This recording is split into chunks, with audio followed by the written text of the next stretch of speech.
Alright, so living in Japan, sometimes I find pretty good deals on Western games. You might have seen my video before where I found a bunch of long box PS1 games really cheap. And recently I found another pretty good deal, this time on PS2 games, American PS2 games. Unlike that one, I actually have a lot of these, but it was a really good deal. It was like 20,000 yen, which with the super crappy exchange rate now is like $150. It's even less, a little bit less than that actually. So for these 26 PS2 games, it's like 550 each about, and some of them are pretty rare. They're supposedly not in great condition, but that's okay. Anyway, let's take a look inside.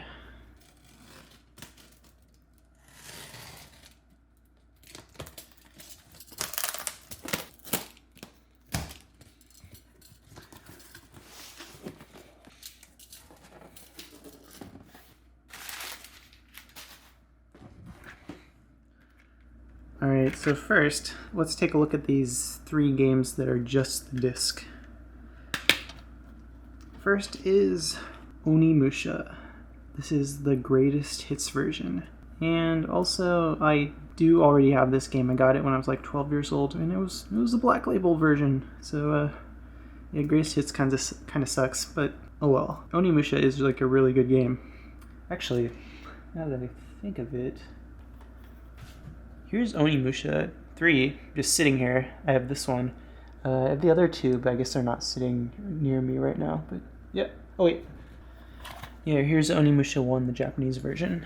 Yeah, this game is cool. Actually, the Japanese version even has a complete. It has everything. Is fully playable in English, which is kind of cool.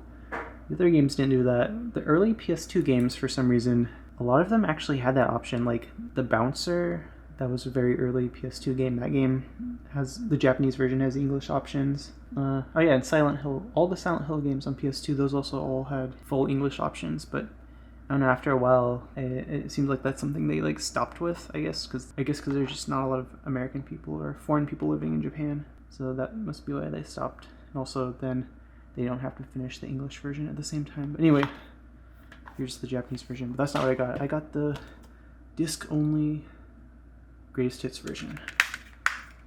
Onimusha. Okay. Next disc only game is Red Faction. This is also a cool game. It's another game I've had since I was like, I must have gotten it when I was like 11 years old, I think. It's one of the first PS2 games I got. So yeah, I think I got it before Onimusha. The version I've had of that is the greatest hits version. This is the black label version, which would be cool because I would like that if it was, complete. But it's not, so it doesn't really matter. It's not really a rare game though, but it's really cool. You like shoot stuff. I guess it's like all the terrain can be like destroyed with rocket launchers or explosives. So at the time that was really cool. It was pretty popular, this game. I remember back in the day, like I had a friend who was really into it. Like his brother actually played the online version all the time on Mac actually. But yeah, it's a series that's kind of gone away.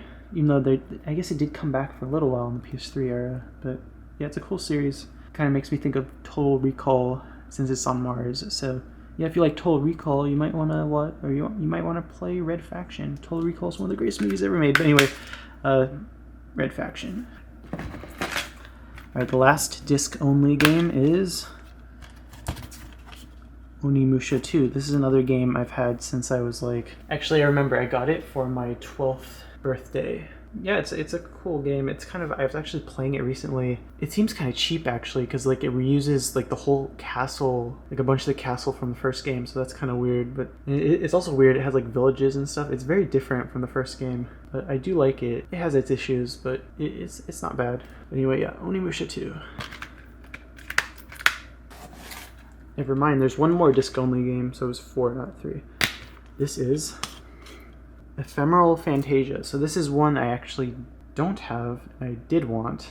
I wish it was complete because just the disc. It's an early PS2 RPG made by Konami. I guess originally it was supposed to be a Dreamcast game, but with what happened to Dreamcast, it ended up being a PS2 game, and definitely looks like a Dreamcast game. It's not very graphically impressive. I guess kind of in the same way Suikoden 3 isn't super graphically impressive. Like it kind of looks more like a Dreamcast game or an N64 game than than what PS2 games would later, become mostly known as. But it's not a great game, but I do like Konami and I do like JRPGs, so yeah, I did want this game. I hope I can get the box and all that stuff someday. Alright, yeah, Ephemeral Fantasia. Alright, next is Onimusha 3. So this, again, is a game I already have. I got this like at a garage sale for a few dollars when I was like a teenager, or maybe in college. I think, yeah, there's no manual in this one.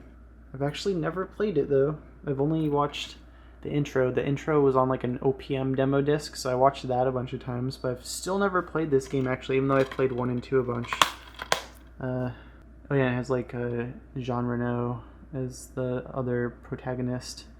I guess it says his name right there. The other character is Takeshi Kaneshiro. I guess that's the name of the actor who's Samonosuke, the main character from 1. They brought him back for this game. He's also a real guy, but here's a black sticker. I don't know why that's on there. Oh well, that doesn't matter. But yeah, Onimusha 3. I guess I should play this sooner than later.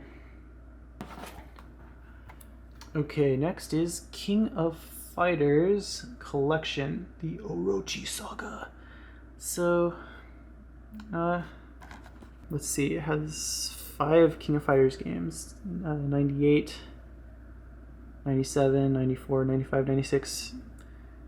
I haven't really played this series, but I do like the art. Oh, it's complete. I guess this was a later PS2 game since it doesn't have the memory card holder. I think starting in like 2008, they stopped putting in the memory card holders in PS2 games, so you can tell.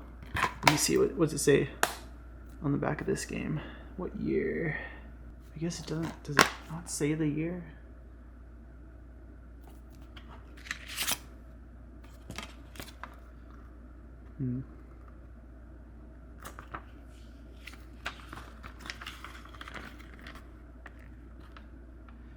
Yeah, I'm not seeing the year anywhere, but I'll just add that later when I find out when this game came out. But I'm sure it was 2008 or later that this came out. But yeah. King of Fighters Collection Orochi Saga. Long name, but okay. Anyway, next game. Resident Evil Code Veronica X. Let's see, does it come with... No! Oh my god, that sucks. So yeah, it's not even the right disc. It's the greatest hits disc. Jesus Christ. No manual, no Devil May Cry demo. It's supposed to come with a Devil May Cry demo. It doesn't really matter. I mean, this is a game I was always waiting to get it until I could find it in good condition, black label, with the Devil May Cry demo. And I don't know, like I always found this game, and for some reason people would like take the Devil May Cry demo out, so it wouldn't have that, or it would be the greatest hits version, which no, that sucks. I'm not gonna buy that. But here it is. I thought it was at least gonna come with the disc, so I could buy the Devil May Cry demo later. But now it's just like, oh, well, at least I have the box. But I hate that. How did they like buy it at GameStop and they didn't? Whenever I bought a game at like GameStop, I would always make sure the disc was the right version, because I remember getting like some Call of Duty game. I'm not really super into Call of Duty, but like I did get World at War back when I was in college, and I remember getting it, and I made sure that the box that I grabbed was the black label version. For some reason they gave me the greatest hits disc, so I had to tell them no, I want the the right disc that actually goes in this box. But I can tell whoever bought this didn't check and they didn't care, but I care. But oh well. Code Veronica X. Okay. Alright. Next is Klonoa II, Lunatea's Veil. So, I actually already have this game.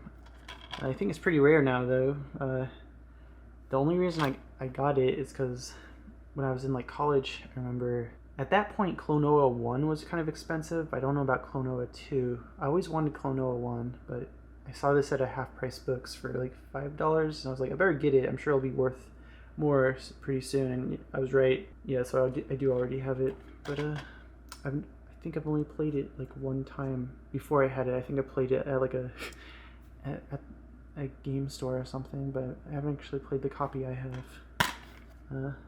Yep, no manual. But, since I do already have it, I don't really care. But yeah, Klonoa 2. Next, Final Fantasy X. I mean, this is a really good game. First voice acted Final Fantasy. I remember at the time when I got this game, I got it, you know, pretty soon after I first got into Final Fantasy, but I still remember thinking, really? This one has voice acting? Really? Can they do that? Because, yeah, I just thought it sounded crazy. And I still remember thinking it was, like, so amazing when I played it. And it was, like, it had, like, voice acting. Because, you know, all the other games you had to read everything. I don't think it's as good as, you know, like 7. But it is a very good game. I do like it. And, yeah, it's complete. But, yeah, again, I already have it. But, good game. Final Fantasy X. Metal Gear Solid 2. I can tell this is the version that was from that 3-pack that you could get that came with 1, 2, and 3, and it came with 1 in like a PS2 case, but at the top it just said PlayStation instead of PlayStation 2, which I don't know if there was any other games released, at least in the US, that did that. But yeah, this Metal Gear Solid 2. I have issues with this game because of Raiden. It's stupid. I shouldn't care, but that always bothered me. But yeah, Metal Gear Solid 2. Yeah, this one has different box art than, you know, the regular version. So I guess that's pretty cool. You know, they weren't worried about hiding Raiden at this point. So just there he is. You know, the original version of the box, it just shows Snake because they wanted to trick you to not let you know that you won't get to play as the character you want to play as. You'll get to play as this crappy other character who sucks. But yeah, there he is. There's Raiden. Substance also shows Raiden on the cover, but this is also a different cover than that game. It's kind of interesting. Actually, that's pretty interesting that it has this white disc instead of, you know, the black. Or not the white disc. It has this white PlayStation label.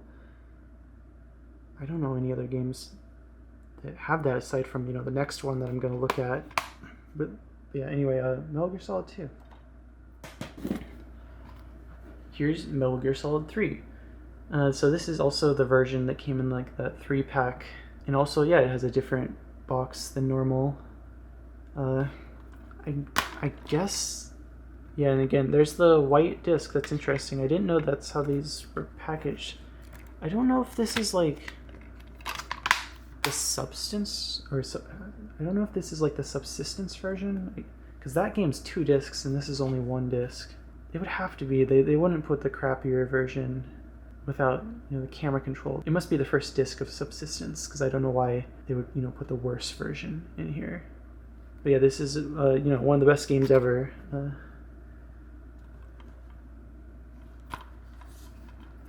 Definitely play this if you haven't. But I do have this game, but I don't have, you know, this version. It'd be nice if it actually came with, you know, in the box. You know, it's supposed to come in the 3-pack box.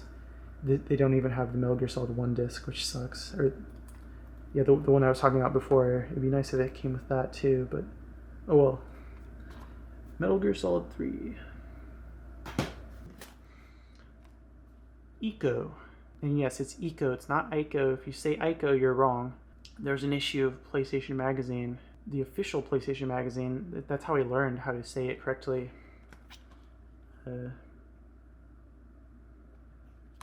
Actually, you know what? I'm going to get that. Alright, so a little bit off topic, but in this issue of PlayStation Magazine, June 2001, I got this when it was around the time I finished 3rd grade, before I went to 4th grade, is when I got this. And I must have went through it like a billion times, because it was like one of the only video game magazines I had for a while. This isn't the one I had when I was a kid, because that one's all messed up, but I do still have that one though. But anyway, oh, there's the getaway.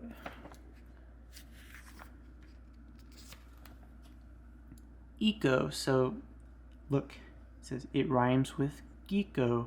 So that's how I knew how to say Eco. Even back in 2001, I always knew, Oh, it's Eco. It's not Ico. I always knew that, and I still remember going to like game stores and hearing like the staff people saying Ico and being like, those idiots. It's Eco.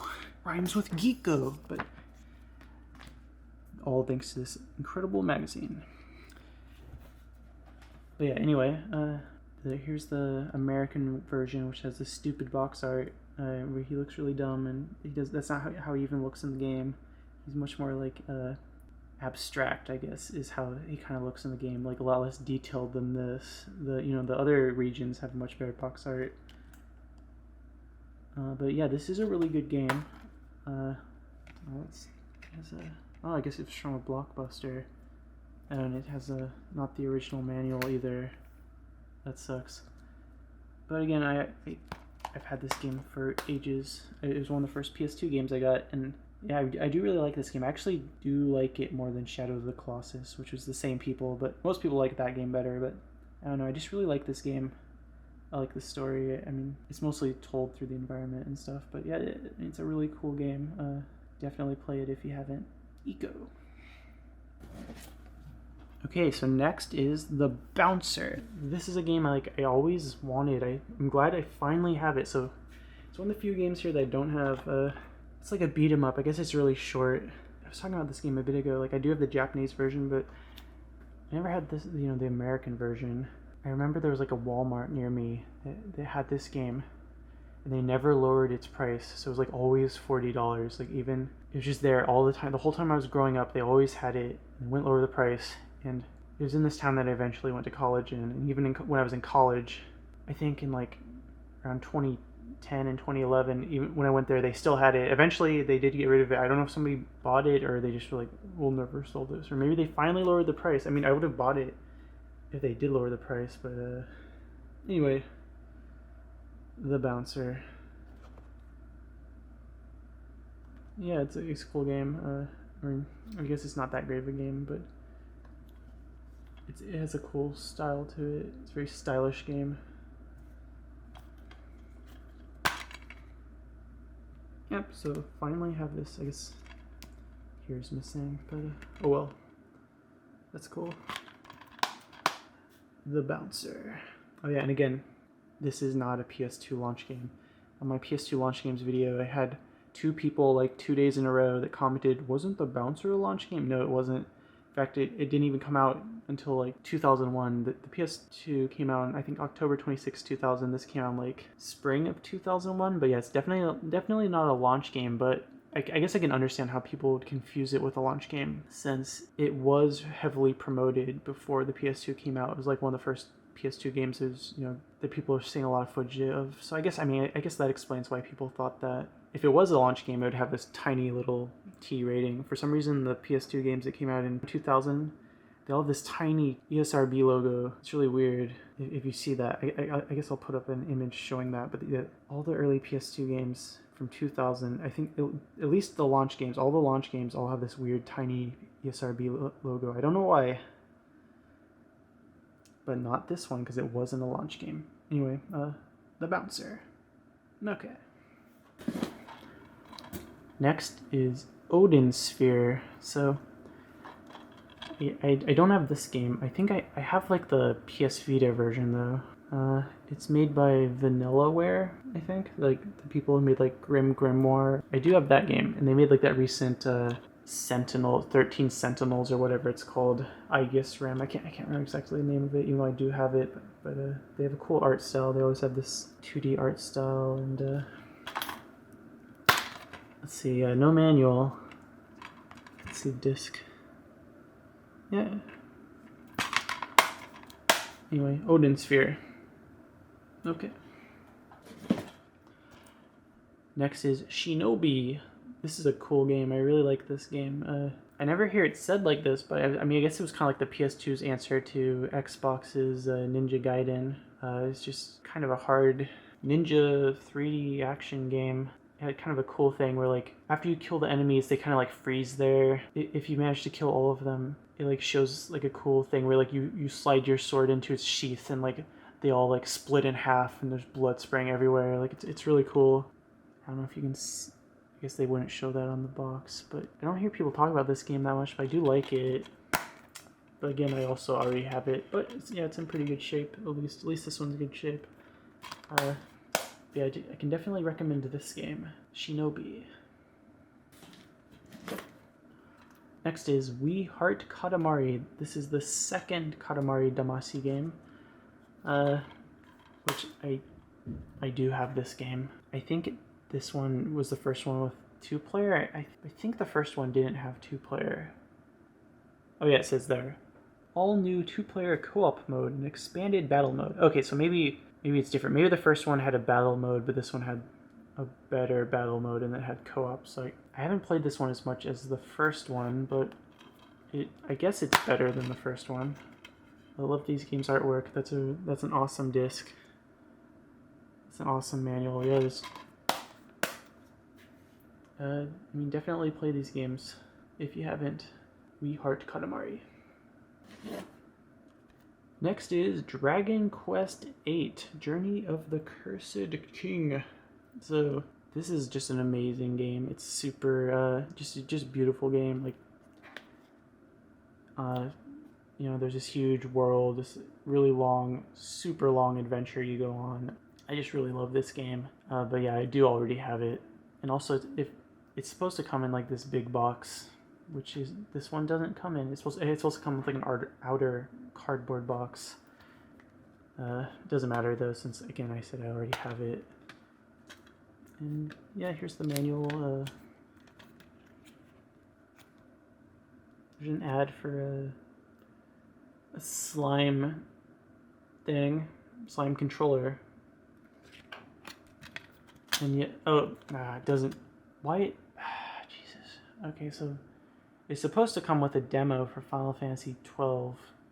I don't know why the person who had it was like, I'm gonna take that out and never put it back in. Like, I just don't get it. It's same. Resident Evil also was missing a demo. That's stupid, but oh well. Dragon Quest VIII. Okay. Neo Contra. So this game's really cool. I played this demo like a billion times back when I was in middle school. I also did get the game. Oh well. It seems like it's not going all the way into the artwork, just the outer box. But yeah, I have this game. I got it at like a Sears for maybe $10 in their like bargain bin when I was like, I don't know, 13 or 14. I remember, I don't know why I remember this, but yeah, I got this, and then that one like survival horror game where you're on a boat that's made by the Alone in the Dark people that I can't remember the name of, but I'll put it on the screen. I got both of those on the same day. But yeah, this is a cool game. It looks like it has, there's even art inside. That's cool. I'm not like a super giant Contra fan, but I do like this game. It's really cool. But the one thing that sucks though is you have to like play it on. If you play it on like the easy difficulty, you can't do all the levels. So that kind of sucks. Like, no, you have to. You can't play the whole game unless you're hardcore. Like that's kind of lame. But that's what I get for not being good. But anyway, Neo Contra. Next, Guilty Gear X. I guess it could be Guilty Gear 10, but I don't think so, because I don't think this is the 10th Guilty Gear game. So it's Guilty Gear X. I've never played a Guilty Gear game, but it's just a 2D fighting game. Let's see, it's a blue disc, which means it's a CD and not a DVD. I mean, it does have cool artwork. So yeah, this is one I don't have. Well, these games actually do have, but I don't have this one, so that's cool. Guilty Gear X. Next, Street Fighter Anniversary Collection. So this is another one I do have, and looks like it used to be a Blockbuster rental. Same as Eco. Yeah, it has Street Fighter 3 and Street Fighter 2, the Anniversary Edition. I don't know why you would play this version over others, but it exists.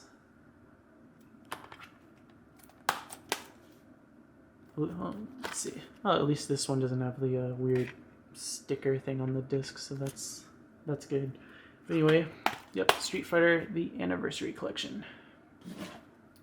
Alright, next is Grandia II. So I really love the first Grandia. That's just like an amazing RPG. Like, I would say like better than any other game. It just captures the spirit of like an adventure. It's amazing. It's a beautiful game. This game I do have the Dreamcast version. I got that when I was a kid, for like when I was like 12 or something. I never played the PS2 version though. I heard it's not as good as the Dreamcast version. There's also a Steam version, so you might as well play that if you're gonna play this game. Yeah, I don't like this as much as Grandia 1. It doesn't have the same vibe. I don't know. Like it's just not as, at least to me, I don't think it's as good. Okay, it's interesting. So it was published by Ubisoft. There was like for a while, Ubisoft was publishing like a lot of Japanese games. Like they also published Ape Escape 2 for some reason, even though that's a Sony game. I guess Sony just didn't want to. Even though I thought that the first one was successful, I don't know why they wouldn't want to. But that's probably the reason why if you buy Ape Escape 2 on PSN, even American PSN, you'll get the British version, which is, it's actually different because the British version they speak with British accents as opposed to the American one where they have American accents. Same for Ape Escape 1. So that's kind of weird. One thing I was playing Ape Escape 2 recently, and one thing I thought was funny was how when you're fighting the first boss guy, he says, "Damn it!" Which I was like, well, this is a kid's game, isn't it? Damn it! But that's kind of funny. But anyway, Ubisoft published this, and they published Ape Escape and some other Japanese games, but something they stopped with once they got bigger, I guess. And yeah, it's not Georgia. GA means Game Arts, they were a really great company. I guess they're still around, but not to the same degree. Yeah, no manual, but I guess I can try to track that down. I have the guide for this though, so I guess that's good. Yeah, Grandia II. Next is SNK Arcade Classics. Let's see. Yeah, it's just a bunch of SNK games. Art of Fighting, Baseball Stars 2, Burning Fight, Fatal Fury, King of the Monsters, Last Resort, Magician Lord, Metal Slug, Neo Turf Masters, Samurai Showdown, Sengoku, Shock Troopers, Super Sidekicks 3, The King of Fighters 94, Top Hunter, World Heroes. 16 games on one disc. I think a lot of those are on like Switch, so I don't know why you'd play this. I mean, you could also just easily emulate but yeah, no manual. And there's another one where it's the no memory card holder. But anyway, yeah, this is one I don't have. It's not really one I would have got otherwise, but here it is. That kind of sucks. But yeah, SNK Arcade Classics. Next, King of Fighters 11. I really like this artwork. That's cool. Yeah, I mean, it's just another King of Fighters game. I guess there's like a billion of these. But yeah, again, the artwork is cool, so that's nice. Alright, next is Grandia III. So this one I don't have, and that's cool. I didn't know that it has I guess this is a holographic. So this is probably the number one out of these that I wanted. Because yeah, I've never had this game. Always wanted it. I mean, yeah, I really loved Grandia first game, and yeah, I've just never given this one a play. But now I finally have it. It's cool. And this one's 2 discs. Okay, luckily at least it has both discs. That would suck if it was missing a disc like Dragon Quest. Yeah. Cool. Grandia 3. Oh, and this is Square Enix. Nice. Right, next is Katamari Damacy. So this is a great game. It's one of my favorite games actually. A great soundtrack, super fun. I mean, it's one of the best game soundtracks ever, honestly. Just, you should look it up if you don't know it already. At least watch the game's intro. It's just so lovable. This game just it's so fun, so lovable. There's so much to like about it. Yeah, there it is. Really great artwork. Love that artwork. This disc is also cool. And again, this is a game I got when I was in middle school. I remember when it came out. It's actually kind of hard to find because it came out at only $20, and then it kind of like by word of mouth, people were just like swiping it up, so it was kind of hard to find. I had to like look all over to find it. My mom actually wanted it too after playing the demo, so she was like, "No, we gotta find that game." So we went to like a bunch of different stores and finally found it. Like one Toys R Us, they had their last one, so we got that. Yeah, great game. Alright, last one. Shadow Hearts. So I actually already have this game too. But I've never played it. I played Kudelka, which is a game I've had since I was in like high school, and I've played Shadow Hearts from the New World, which I think is a really great game. But I haven't played this one. I know people like this more than from the New World, so I really do need to play it. And it's one of those things where I was always like, originally when I got Kudelka, I was like, oh, well, after I beat Kudelka, I'm gonna get Shadow Hearts, but I just couldn't get into Kudelka because it has like the save points in that game are so far apart. So like I remember dying and being like, I lost like over an hour of playtime, and I was like, I'm not gonna do that again. So then I never got Shadow Hearts 1, I never got Shadow Hearts 2, I never got Shadow Hearts 3 because of that. Which is too bad because I know it's a game that people love. But I mean, I do have this, but I got it much later, and I still haven't played it. And this one I think doesn't have the manual. Yeah, no manual. But the one I have does have the manual. But anyway, yep, Shadow Hearts. And also inside here is a slim PS2. Okay, that's not really a big deal. I think the fat PS2 is much better. Alright, so there's all the games. On the right side is the games I already have, and on the left side are the games that I didn't have. And yeah, a lot more of these games actually I had than I didn't have, but you know, I really wanted to get Grandia III, and so Grandia III and The Bouncer were two games I really wanted, so I was like, well, I'll just get it and I'll just sell the games that I do have, which, you know, some of these are pretty expensive. I know Shadow Hearts is expensive. I know Klonoa is pretty expensive too. But yeah, anyway, that's everything. But yeah, it was a decent deal. I think it's not as cool as the PS1 long box pickup, but it's still pretty good. Anyway, thanks for watching. Subscribe if you haven't. I recently put out a Getaway series review, so you know, if you like PS2 games, you might want to check that out. That's actually an edited video, like full-blown, you know, series review of the Getaway games, as well as a retrospective of them. But anyway, thanks for watching.